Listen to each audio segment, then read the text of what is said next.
جا رہی تھی مجھے روکا گیا ایلیگلی اور ابھی تک مجھے ریزن نہیں بتایا گیا ہے، اور اس کے بعد حملہ کیا گیا ہم پر، اور پولیس نے جو ہے نا انتہائی غیر انسانی رویہ اختیار کیا. اس کے ساتھ ایجنسی کے افراد بھی شامل تھے. میرا پاسپورٹ چھینا گیا مجھ سے، میرا فون مجھ سے چھینا گیا، اور اس کے بعد جب میں ایف آئی آر درج کرنے پولیس اسٹیشن گئی تو انہوں نے ایف آئی آر درج کرنے سے مکمل طور پر انکار کیا، جو میرے خیال سے ہر شہری کا بنیادی حق ہے کہ اگر اس پر کوئی اسالٹ ہوتا ہے تو پولیس اس کی ایف آئی آر ابتدائی رپورٹ جو ہے نا وہ ضرور درج کرے. اس کے بعد کیس کورٹ میں جاتا ہے اور کورٹ ہی ثابت کرتی ہے کہ کون قصوروار تھا یا نہیں تھا.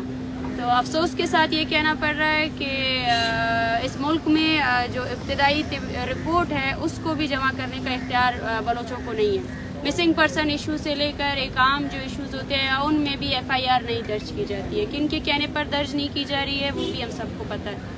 تو ایف آئی آر درج کرنے کے لیے بھی ہم پیٹیشن ڈال رہے ہیں، اور مجھے امید ہے کہ اس ملک کی عدالتیں اتنی با اختیار ہیں کہ وہ اس کیس پر ضرور اپنا نوٹس لیں گے اور ضرور اس کیس کا فیصلہ آئے گا. اور ساتھ ساتھ جو ایک انلیگل ٹریول بین ہے اس کے خلاف ہم اسلام آباد ہائی کورٹ میں پیٹیشن دائر کر رہے ہیں، اور ہم یہی سمجھتے ہیں کہ جو ججز صاحبان ہیں وہ ضرور اس پر ایک انصافانہ فیصلہ کریں گے. کیا تھوڑا دوبارہ بتائیں کہ اسلام آباد میں کون سی پیٹیشن؟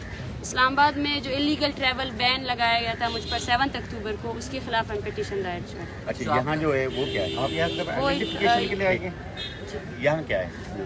یہاں پر جس طرح پاسپورٹ مجھ سے چھینا گیا اس کے خلاف جو ہے نا ہم پیٹیشن دائر کر رہے ہیں، اور اس رات جو اسالٹ ہوا پولیس کی جانب سے اس کے خلاف یہاں پہ ہم پیٹیشن دائر کر رہے ہیں. اچھا مانیں یہ بتائیں کہ آپ انوائٹڈ تھی نیو یارک میں ٹائمز کا ایک پروگرام تھا، تو آپ نے اس صورتحال سے ان کو آگاہ کر دیا ہے اور ان کا ریئیکشن کیا ہے؟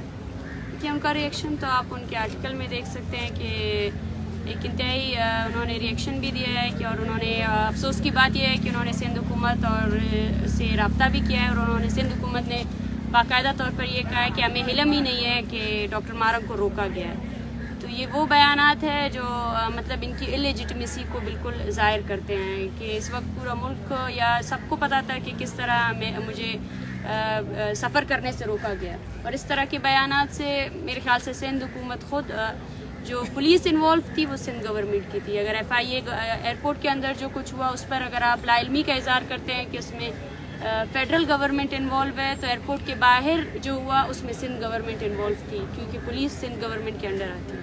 ابھی آپ کا موبائل اور پاسپورٹ پولیس کی کسٹڈی میں؟ جی ہاں بالکل، اور اس کے خلاف جو میں ایف آئی آر درج کرنے گئی تھی وہ ایف آئی آر بھی درج نہیں کی گئی. اور مجھے افسوس اس بات کا ہے کہ وہ اسالٹ جو مجھ پر کیا وہ پولیس کی جانب سے تھا، میرا پاسپورٹ چھینا گیا، اور ساتھ ساتھ مین ہینڈلنگ کی گئی وداؤٹ اینی فیمیل کانسٹیبل، تلاشیاں لی گئی.